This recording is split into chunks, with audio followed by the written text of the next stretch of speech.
दोस्तों नमस्कार और आप देख रहे हैं न्यूज़ बकेट में आपका स्वागत है। और देखिए तमाम व्यापारी संगठन लोग आए हुए हैं और व्यापारियों की लगातार समस्या बनारस में बढ़ती जा रही है। प्रधानमंत्री नरेंद्र मोदी का संसदीय क्षेत्र है, बनारस स्मार्ट भी है, उसको जिस तरीके से लगातार देखा जाता है ठेला व्यापारियों को काफ़ी दिक्कतें होती है, तमाम तरीके की अड़चनें आती हैं। आज यहाँ पर लोग आए थे, ये बताइए कि आज यहाँ पर आए थे, क्या कुछ बातचीत हुई? आज अपर नगर आयुक्त साहब ने मीटिंग बुलाई थी और पीछे भी मीटिंग बुलाई थी। तो आज इनको पूरे शहर की समस्याओं में जो दिक्कत आ रही थी यूरिनल की, और जहाँ यूरिनल नहीं है, कुछ यूरिनल में सफाई नहीं है, घाटों पे यूरिनल नहीं है, तमाम तरह की समस्याएं बताई गई। उन समस्याओं को इन्होंने सुना और कहा कि इसको मैं देखता हूं और करता हूं। जहां कूड़े का अंबार था उसके लिए भी बताया गया। इतनी सारे प्रशासनिक अमला है, रोज़ घाट को दौरा करते हैं, क्यों इनको नज़र नहीं आता क्या कि आप लोगों को बताने की ज़रूरत पड़ती है? इनको नज़र आता है, लेकिन जैसा कि लगता है कि मातहत कर्मचारी इनके नज़रअंदाज करते हैं। तो इस बार हम लोगों ने मुलायमियत से बात की है, नेक्स्ट मीटिंग में ज़ोरदार बात रखी जाएगी और अगर बातें पूरी नहीं हुई तो हम लोग यहाँ प्रदर्शन भी करेंगे। आए दिन देखा जाता है कि ठेला व्यापारियों के साथ जो नगर निगम के कर्मचारी रहते हैं अभद्रता करते हैं, उसके लिए कुछ उनके लिए इनसे कहा गया है कि मानवीय दृष्टि अपनाएं, किसी ठेला वाले को, पटरी वाले को परेशान न करें, उनको अगर उजाड़ रहे हैं तो बसाएं। इन्होंने कहा कई वेंडिंग जोन बने हैं और कई वेंडिंग जोन बनने जा रहे हैं, इन लोगों को सबको बसाया जाएगा और आप लोग व्यापारी लोग लिस्ट दें, हम उन लिस्ट को देखकर उसमें लोगों को बसाएंगे। वेंडिंग जोन बनने के बाद भी ठेला व्यवसायी अतिक्रमण के शिकार हो जाते हैं, बहुत सारी चीज़ दिक्कतें होती हैं, उनके लिए क्या कहेंगे? देखिए काशी के अंदर तो आप ये इस चीज़ को मुक्त नहीं करा पाएंगे, ये तो अतिक्रमण रहेगा ही रहेगा और थोड़ा बहुत अच्छा बुरा होता ही रहेगा। अब गरीबों को पेट भी तो पालना है, तो वो पाल रहे हैं अब, लेकिन धीरे धीरे प्रशासन उनकी व्यवस्था कर रहा है जैसा हम लोग को लग रहा है। G20 को लेकर जिस तरीके से बहुत सारे ठेला व्यापारियों को हटा दिया गया, क्या लगता है कि फिर वहाँ पे बसाया जाएगा? ऐसा नहीं लगता है। G20 को लेके जो सरकार की योजनाएं चल रही है, प्रदेश सरकार की द्वारा, जो बनारस के प्रशासन अधिकारियों की व्यवस्था है, केवल वहाँ का 1 महीना जो 11, 12, 13 के बाद बस फिर पुनः उसी तरह बनारस के ठेला वालों को फिर अपने लगने दिया जाएगा। बहुत सारे ऐसे जगह हैं जहाँ पे ठेला लगते थे, लेकिन वहाँ पे बहुत सारे तामझाम फैला दिए गए हैं, वहाँ पे कुछ भी लग नहीं सकता है, सिर्फ वहाँ पे रोड, झालर, यही सब लगा है। तो वहाँ पे कैसे? यह काशी है, काशी में थोड़ा सा मोदी जी का संसदीय क्षेत्र है, थोड़ा सा विदेशी मेहमान आ रहे हैं। जब कोई भी मेहमान आता है तो उसके लिए थोड़ा साफ सुथरा कुछ नहीं है। यहाँ पे विदेशी मेहमान आते नहीं, सदियों से आते हैं। तो उसी तरह यहाँ के सदियों के व्यापारी भी जो सड़कें पे ही रहेंगे, ठेला वाले भी सड़क पर रहेंगे। उनकी रोजी रोटी है, बनारस की है, प्राचीन नगरी है, वो कहाँ जाएंगे भोले की नगरी में छोड़ के? वो चलता रहेगा, सिटी एक्सपेंशन वो चलता रहेगा। क्या कुछ कहेंगे जिस तरीके से इनको शहर का विस्तार करना चाहिए।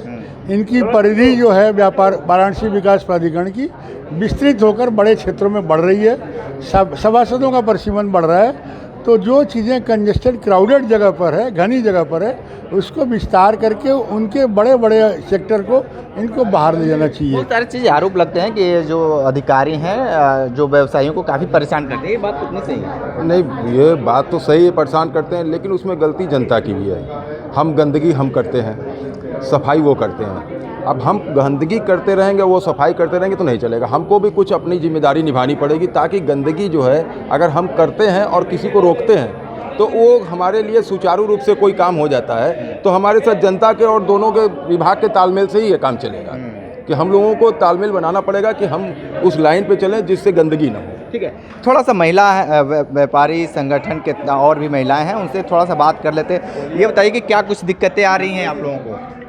दिक्कतें तो बस शहर में है, थोड़े अतिक्रमण वगैरह है, उसी के लिए हम लोग नगर आयुक्त जी से बात करने आए थे बग्गा जी के नेतृत्व में। तो हम लोगों ने अपना ज्ञापन दिया हुआ है। व्यवसायियों को क्या दिक्कत हो रही है? व्यवसायियों को क्या दिक्कत है? चांदनी जी क्या दिक्कतें हो रही हैं? देखिए, व्यवसायियों को ये दिक्कत आ रही है कि G20 का नाम जब से चल रहा है तो समर्थन तो पूरा है व्यापार मंडल का और समर्थन लगातार चल रहा है, लेकिन उत्पीड़न व्यापार मंडल नहीं सहा है, न सहेगा। उत्पीड़न का मतलब ये हो जा रहा है कि उठा के ठेले को जब्त कर देना, फिर गरीब आदमी जाए आपका ठेला छुड़वाने, वो जुर्माना दे। एक गरीब अगर 500-200 कमा रहा है तो उसके उस 500 से 5 परिवार भी खाने वाला है।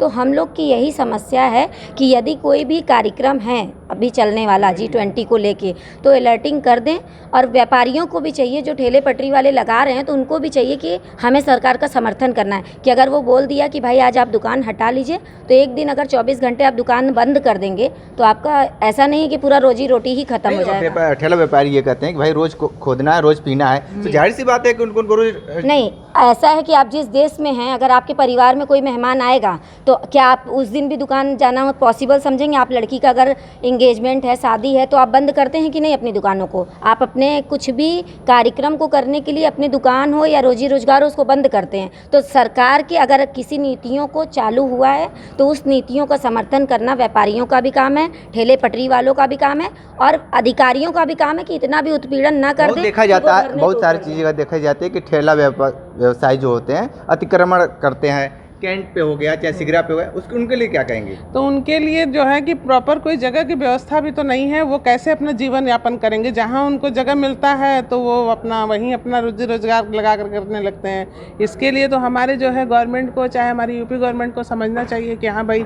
जो छोटे तबके के, तो आए दिन तो मुख्यमंत्री का दौरा होता है तो मुख्यमंत्री को तो देखना चाहिए था। ये बात तो सही है, वो लोग जब आते हैं तो उन लोग का एकदम खदेड़ दिया जाता है, ये तो गलत बात है। लेकिन ये उनको भी स्थान एक जगह मिलना चाहिए। वो पर डे आते हैं, पर डे रोड पे होते हैं।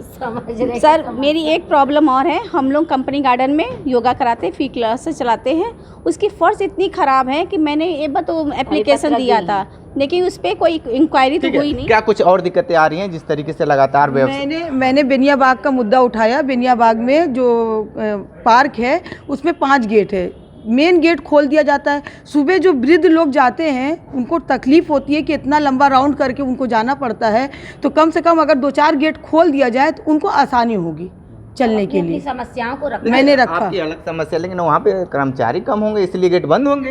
नहीं, कर्मचारी की बात नहीं है, वहाँ पे सोचते कि कहीं घुस ना जाए और 10 रुपया जो टिकट लगता है वो फ्री हो जाए।